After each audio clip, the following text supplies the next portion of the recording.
During the trial of killer Jodi Arias, there was a villain in the courtroom and there was a hero. We know who the villain was, and we know who the hero was.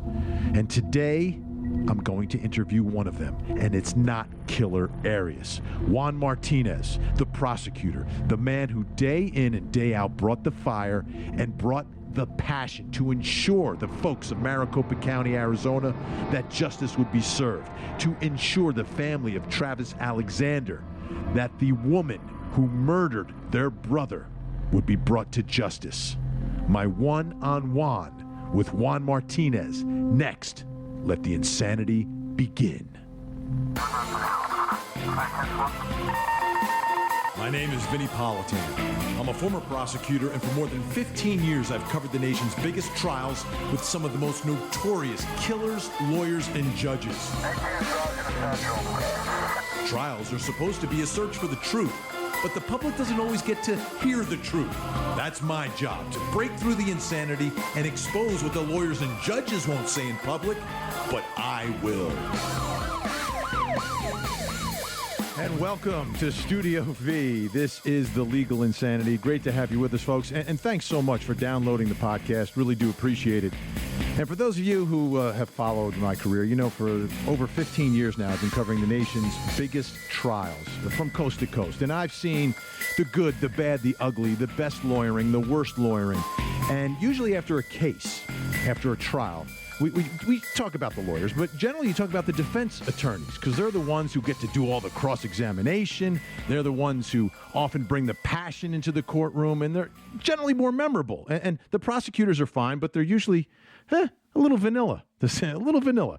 But that wasn't the case, you know, in Maricopa County, Arizona, in the Jodi Arias case. It was a whole different situation there.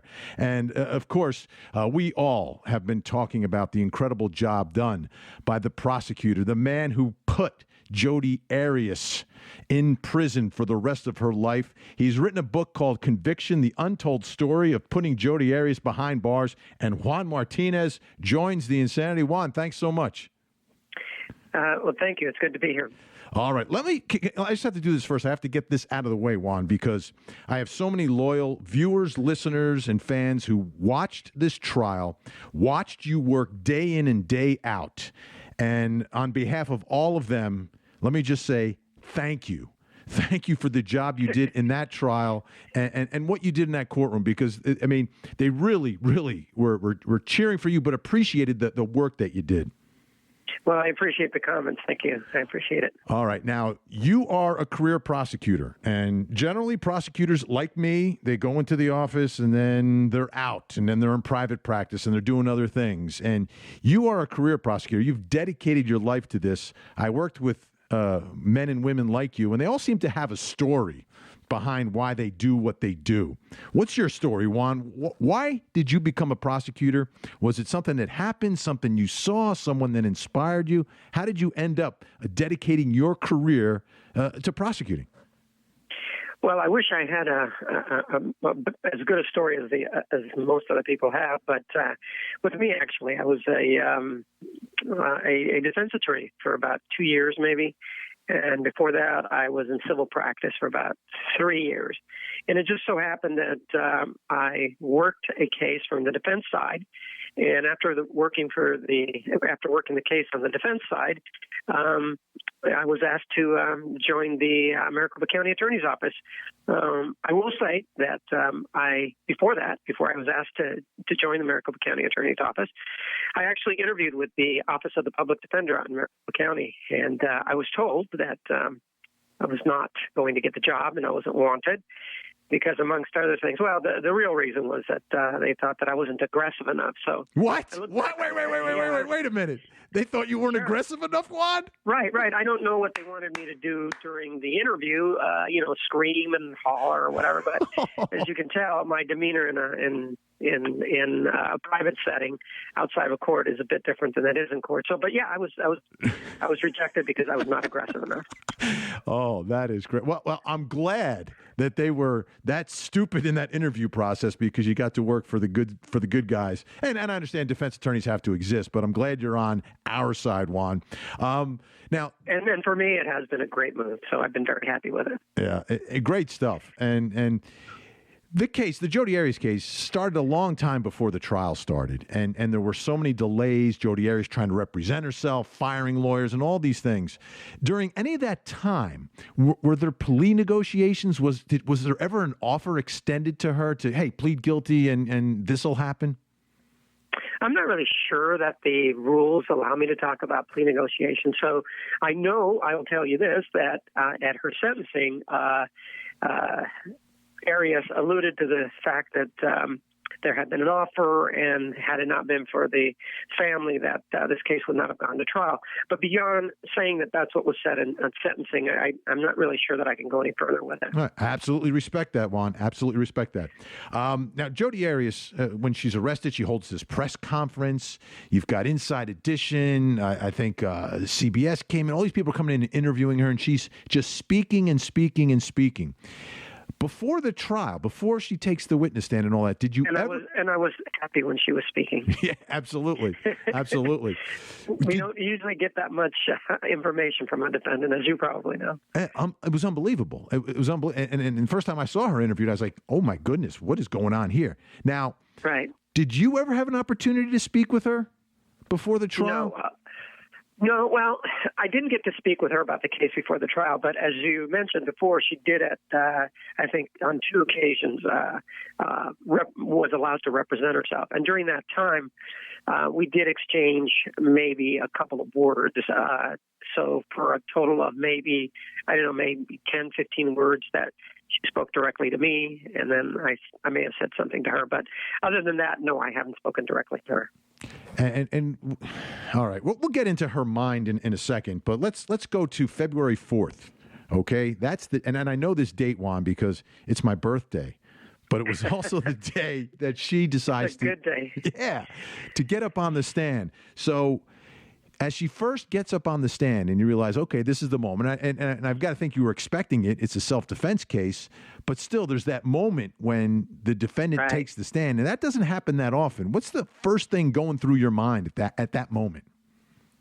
Well, I then knew when she was called to the stand that that the strategy that I had employed, or my thinking going into the trial, that actually was going to bear fruit. Because before that, I had not let on that I knew about, for example, the 3rd gas can. But by the time she took the stand, the existence of the 2 other gas cans had already been out in the courtroom through her ex-boyfriend. But I had left it at 2 gas cans. I had never indicated at all that there was actually a 3rd gas can that she bought at the Walmart. So I knew then that I was going to be able to ask her about that, and then I knew that I was going to wait until the most strategic moment to ask her about it. And as it turned out, it came at the very end of her questioning. It might have been the 17th or the 18th day when I finally asked her about it. And that was the only moment I would say throughout the trial where she seemed a bit down. Her body language was not the same as it was before. And at that point, you could tell from her face that she didn't have an answer for that. But she came up with one. The question was, if you didn't have these 3 gas cans on the rest of your trip, why is it that you were filling them in Salt Lake City? And then it was like a pause, and she didn't know what to say. And then, of course, she had an answer and said, I was never in Salt Lake City. But I had the receipts to prove that she had been. It was an amazing moment. It's rare. I mean, in trials, you don't get those, and you call it I guess we call it a Perry Mason moment, but you don't get that moment. I would say that's the only one that I've ever had to that extent. Others may have been impactful, but not to that extent. Now, because I had waited throughout the trial to bring it up. You had it in your pocket. You're unbelievable. So, now she's hearing that for the first time from you, right? Now, that's the first time. Mm-hmm. As she's telling her, now she had different versions of what happened, right? She's telling different things to different people, to the investigator, to the television people. When she got up on the stand and she starts speaking and speaking and telling the latest story, how much of that was new to you? A lot of it was new to me. I know that you followed it, but the minute detail of their sexual interaction was just something I'd never heard before. And so all of that was new to me. So obviously, while I sat there, I had to decide how I was going to cross-examine her, whether or not I was just going to put it aside, or whether I was going to go into minute detail, or whether or not I was going to take a different approach. The approach that I decided to take was to say, well, yeah, that may have happened, because there was no way. There was two people, and one of them was dead. So the thing that I decided to do was to have her admit that, yeah, if that activity took place, she enjoyed it, or she was as much a part of it as he was. And so at some point, she finally admitted that, yeah, that she enjoyed it as much as he did. Unbelievable. So in the preparation of that cross-examination, obviously you do a lot before the trial to get ready for the moment, but because she's coming up with all this new stuff, what was the day-to-day like for you as you're cross-examining her and listening to her testimony? You're in court all day long, and these are long days. Right. So what's the process? Take us behind the scenes. Well, one of the things that happened is that the total time that she spent on the stand was 18 days. And I think a total of it was 9 of it. I'm guessing, I don't know the exact number, but approximately 9 of those were on direct examination. So during that time, I was preparing every day. I was preparing for what I had just heard. So I had a couple of days and maybe a weekend in there to prepare to deal with some of her allegations, because a lot of what she was saying was new to me. I mean, every one of the sexual encounters, it was new to me. The first time that they had sex, that was new. Even I remember the pedophilia allegation, how she described how the picture or the paper floated down in that awkward motion that paper has when it goes down. I mean, things like that. I mean, I couldn't prepare for in advance, but for example, the pedophilia allegation, if it was such a thing that was of such import, and it was so horrific for you, why is it that she couldn't remember, for example, her hours of work, what time the restaurant opened, what time she got off, what time she went over? I mean, so those were the things that I would do after each day's session. How long do you think it took her to come up with all that stuff? What is it, 5 years she had before the trial? Do you think she was plotting it out the whole time, or she was doing it day by day? How do you think she did it? Well, I know that it was approximately 2 years between the time of the story that she told Detective Esteban Flores and the time that she spoke with the mental health experts and told, according to her, the real story, that she was the one that did it. So she at least had 2 years to think about that. And then as to the rest of the stuff, I think maybe it was something she developed as she went along. Unbelievable. Well, from your perspective, what was the most ridiculous thing that she said on the stand? I think the allegation involving the pedophilia was probably the one that was over the top. It just, here on the one hand, you're talking about an individual who is, as we all remember, is oversexed.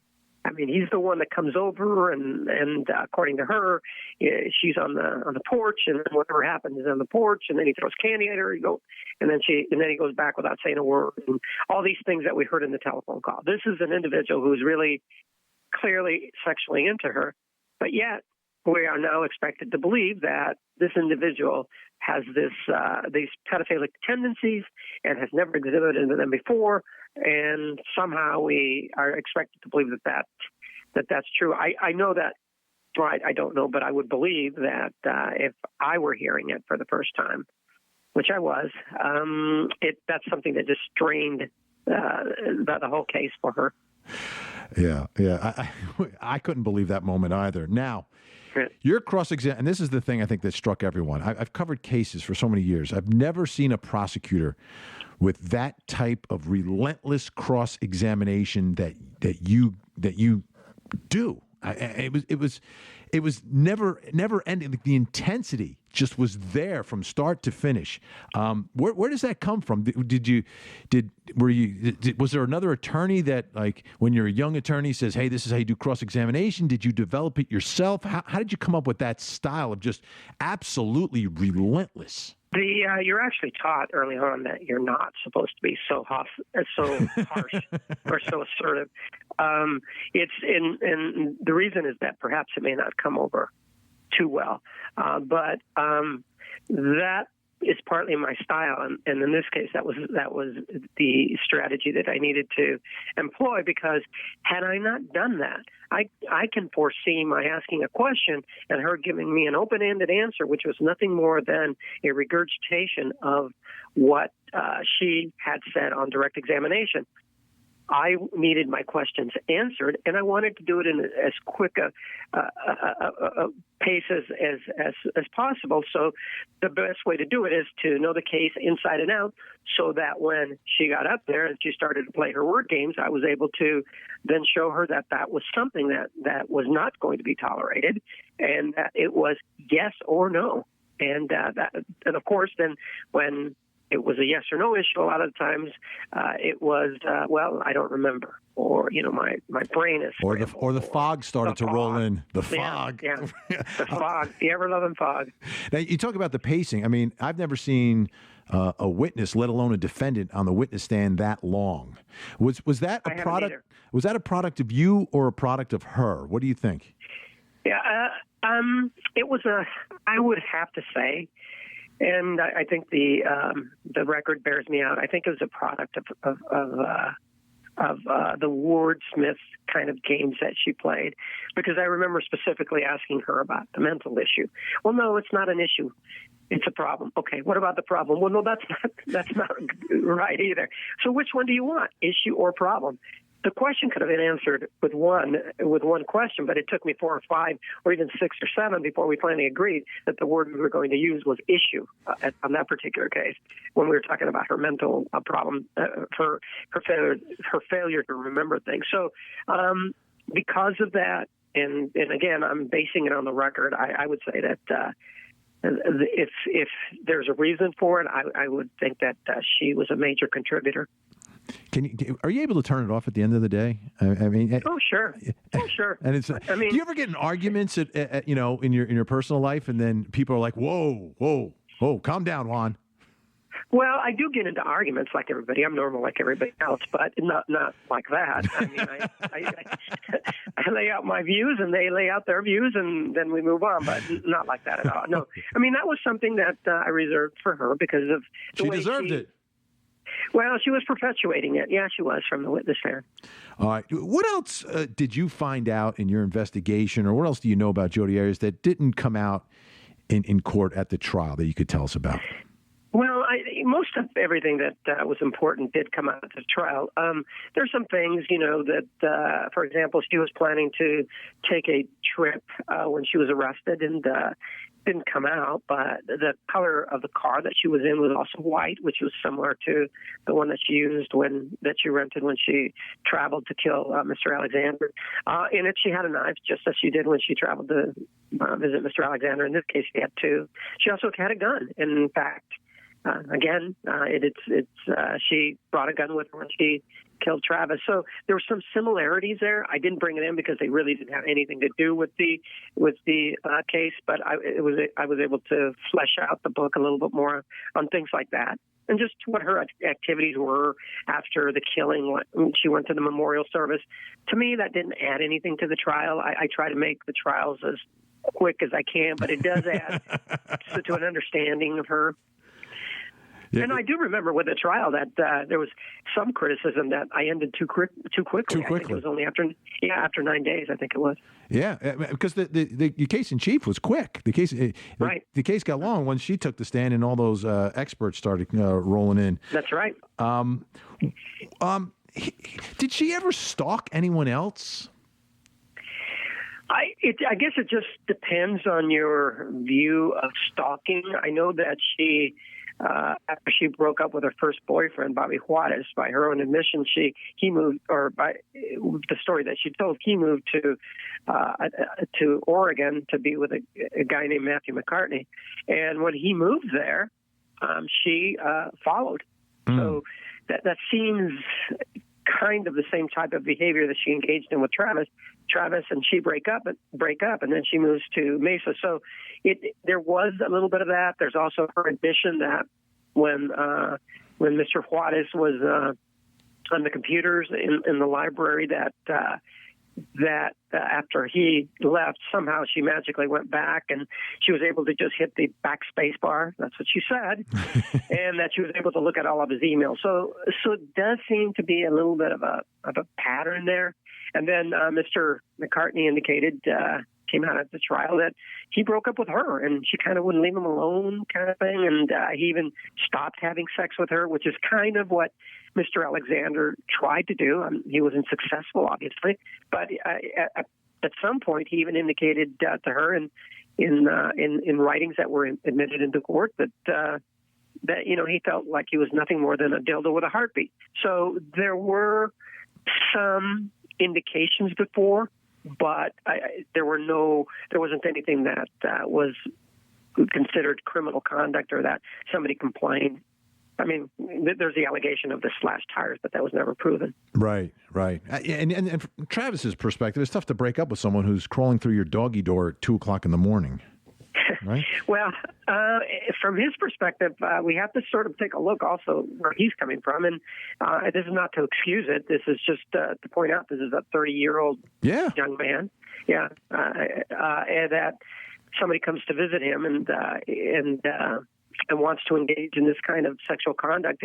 He obviously was not strong enough to say no.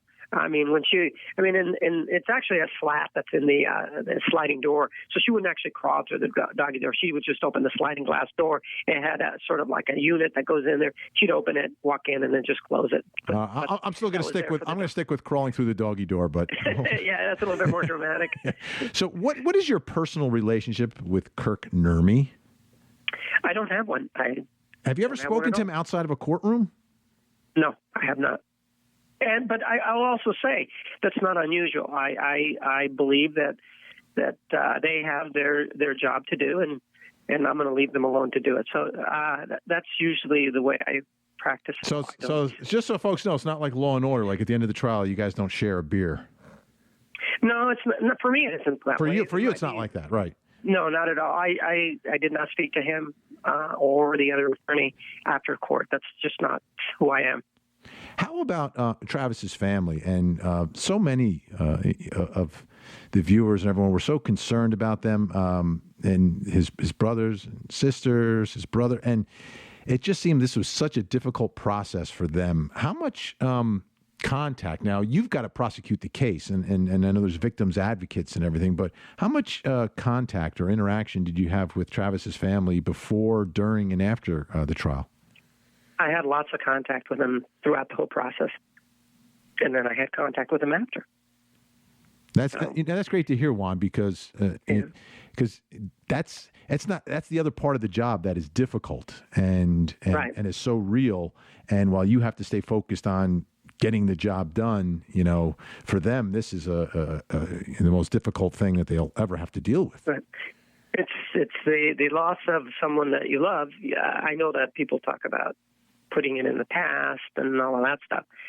I've never experienced that, but I cannot see how anybody can ever get past it. I just don't see how anybody can. So perhaps that's the reason why I continue to prosecute, to make sure that at least these cases get some sort of attention.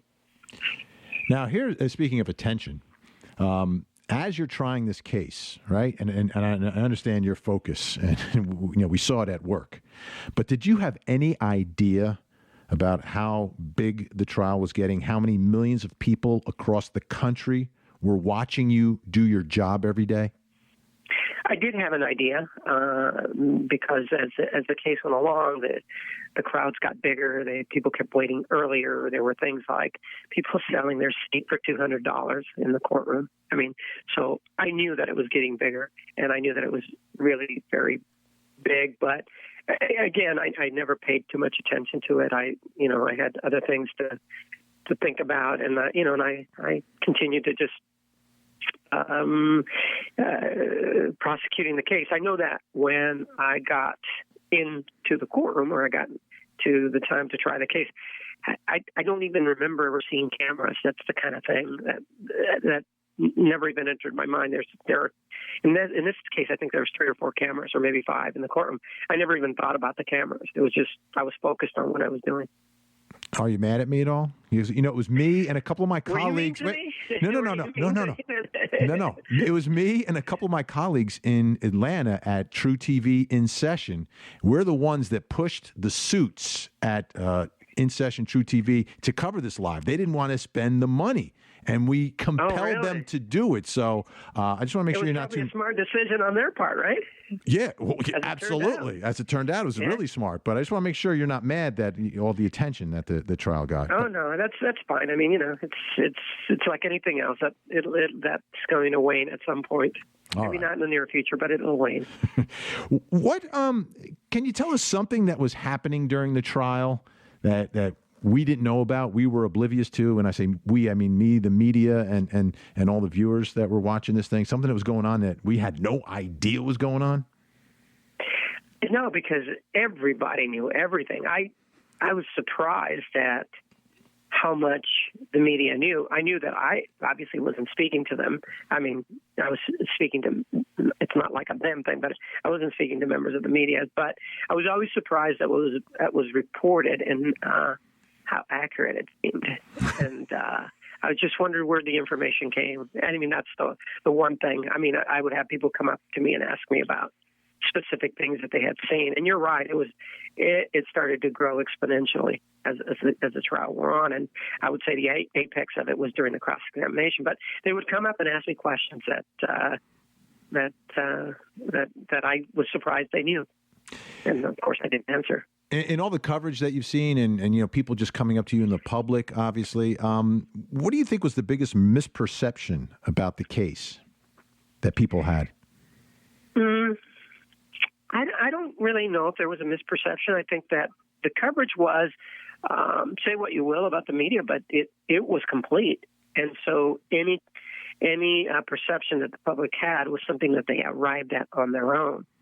So if I had somebody come up to me and try to talk to me about the case, they were always spot on about what they had seen. And so they would ask the questions as to why this happened or why that happened. So I will give this to the public. They were well informed, and so that was a good thing. How about and the result, right? She gets life in prison, not the death penalty. Do you think she would be sitting on death row right now if the genders were reversed and she was a man and the victim was a woman and the man had done all the things that Jodi Arias did to a woman? I don't ever, I mean, and that's one thing, I mean, you asked me early on in the interview about, what happens after this. And I think it sounded a bit flippant, but it really wasn't. But I said, well, I just go to sleep. I'm done with it. I sleep well. And the same thing here. After the sentencing and the sentencing of both trials, I never go back and second guess or wonder about this or that. What if I had done this, or what if I had done that? I suspect that if I did do that I would have a much shorter career than I've had now. So I never think about it. I'm always satisfied. I know that may sound like a pat answer, but I like the idea that I can go to bed at night because I had done everything that I possibly can. And so I will be satisfied. And, you did everything you can, and it's in the hands of the jury.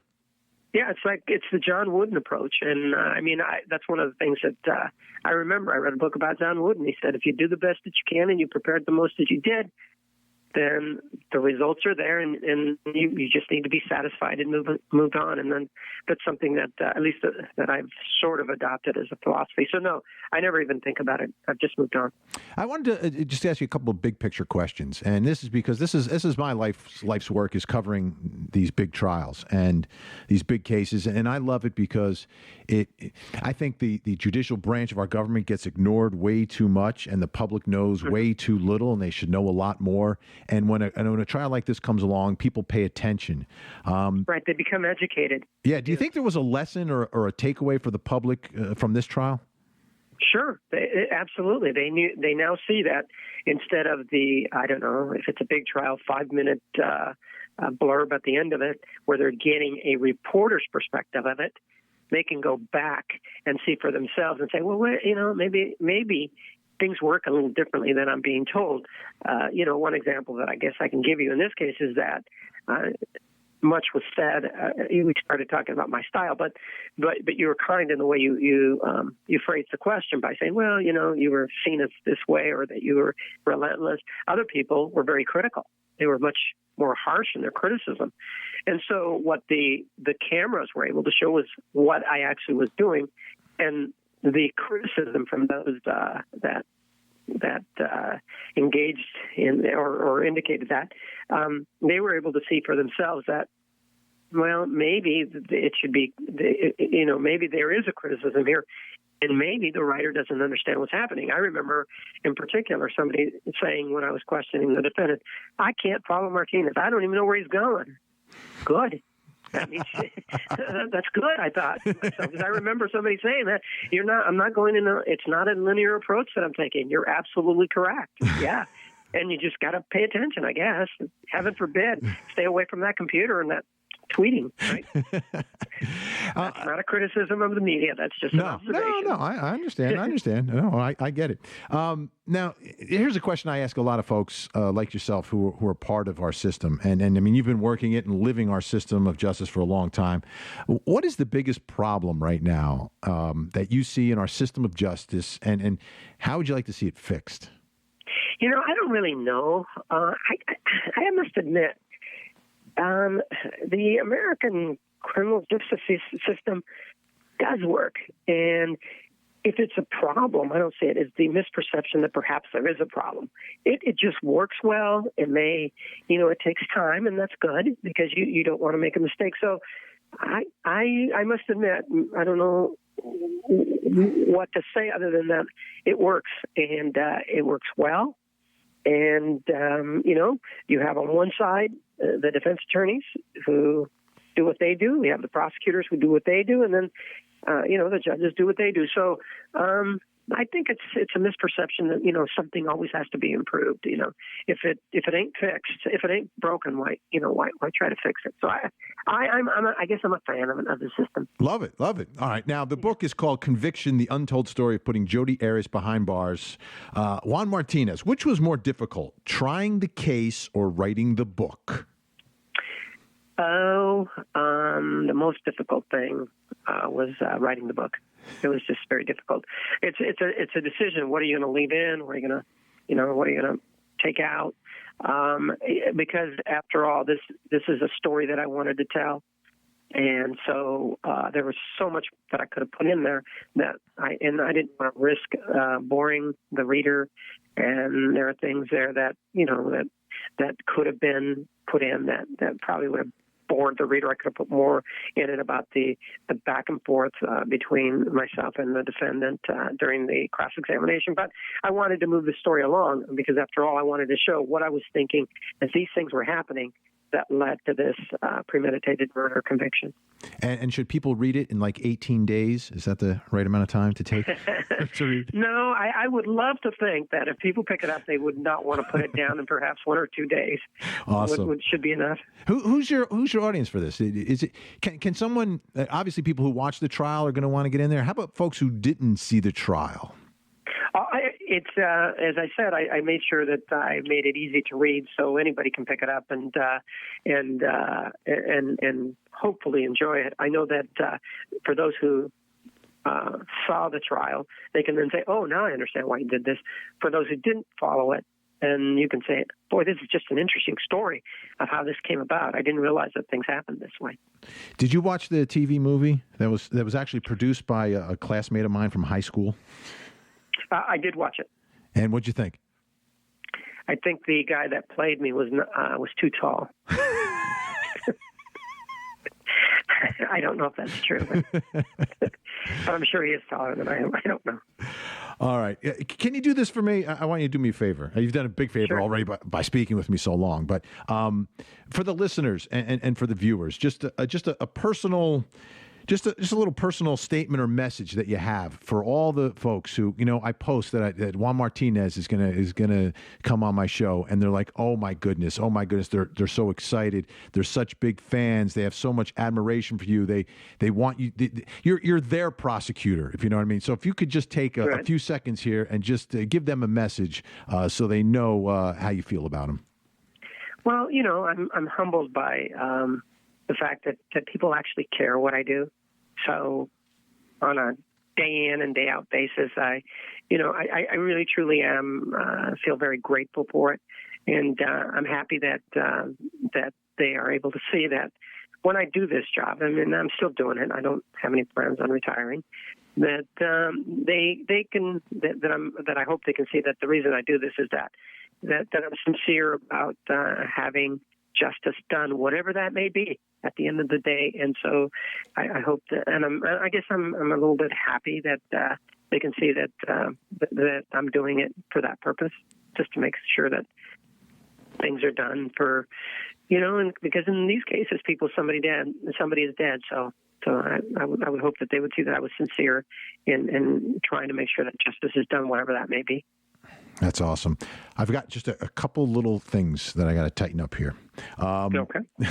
and the first one is, can you just give folks one thing about Juan Martinez that might surprise people? Well, I think that I'll tell you what mine is. I'll tell you what mine is first, so you get an idea. I like scrapbooking. Uh-huh. And people are shocked that I'm a scrapbooker, but I am. So, what thing about Juan Martinez would surprise folks? Oh, I think that it might surprise them that I'm shy. I think I'm shy anyway. That's really fascinating. It's not.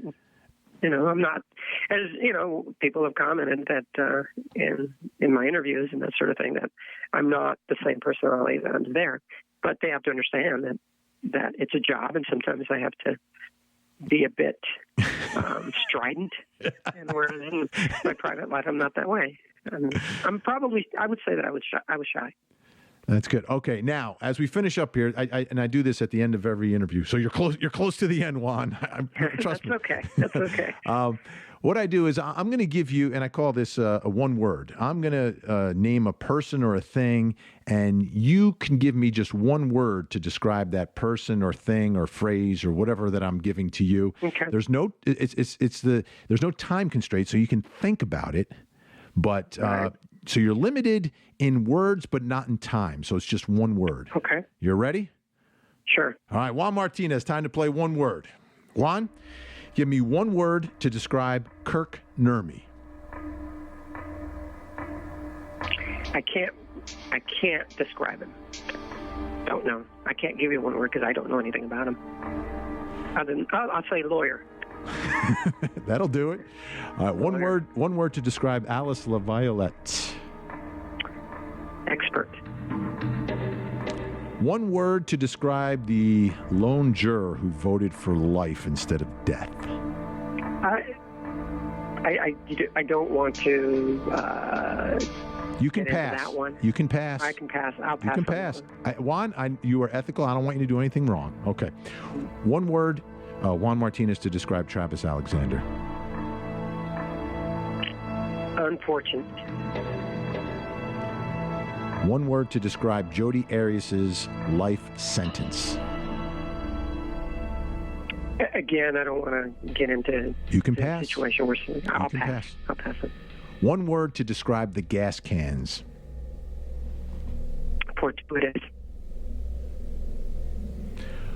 One word to describe Jodi Arias. Chameleon.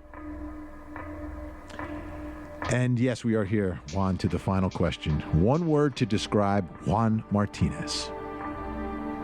Shy. Juan, Actually, I'll go back on that. I'll say sincere.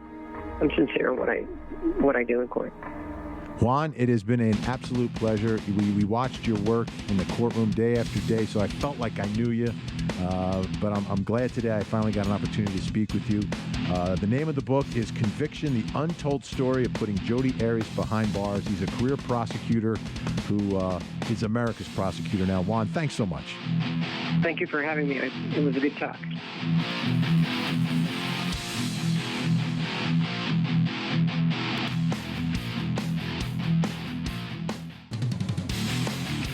Juan Martinez, absolutely amazing. Think about the career that he's had, that he has dedicated to serving the people of Maricopa County, Arizona, to bring justice and to bring something for the families of all these victims. And he doesn't make a lot of money. And you see the work that he can do in that courtroom. He could be doing that for a corporation and be making a heck of a lot more money. He could be doing that for criminal defendants and be making a heck of a lot more money. But he doesn't. And he is one of many that are out there. There are career prosecutors. I was not one of them. But I worked with them. And these folks do incredible work every day of the week. They don't get paid a lot, but they're such an important part of our system. You know, in our system, we talk about how the fairness and everything else. Well, how fair is it that the folks on the other side get all the money and the folks who are trying to bring justice don't? Okay? So when you think about our system, and this is what I want part of the takeaway from today's program to be, is to remember how it works.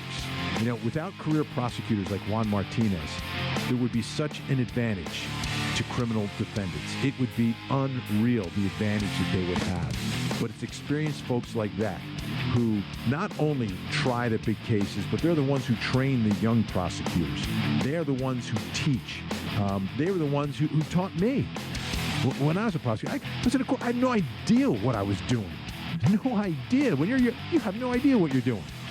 And you need the help of those men and women who dedicate their lives, who get the law degree. Think about all the school and education and the student loans and everything else that you have that building up, yet you're willing to make a lot less to do important work, really important work.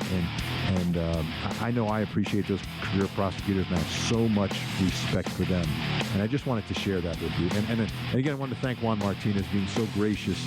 I know he's speaking with a lot of folks and he's a little tired, but I think he gave us a lot of insight into who he is, what he does, and what was going on in that trial. Again, thank you so much for downloading the podcast and supporting everything we do. Remember, we've got the podcast that comes out, VinniePolitan.com. You can also get it on iTunes. We post it on YouTube as well. And soon we've got the Yo Vinnie app will be coming out that you can get onto your smartphone so you can get these things automatically. Also, don't forget, we are live on Facebook every Wednesday night at 7. We're live on Twitter every Thursday at 5 o'clock. Make sure you're following me on Twitter at Vinnie Politan. Make sure you are liking me and friending me and following me on Facebook. That's Vinnie Politan 11 Alive. Vinnie Politan, the number 11 Alive. That's the station I work for in Atlanta. I do the morning news 5 to 8 every morning. You can watch us streaming online at 11alive.com. Have a great day, folks, and don't forget to hug the kids.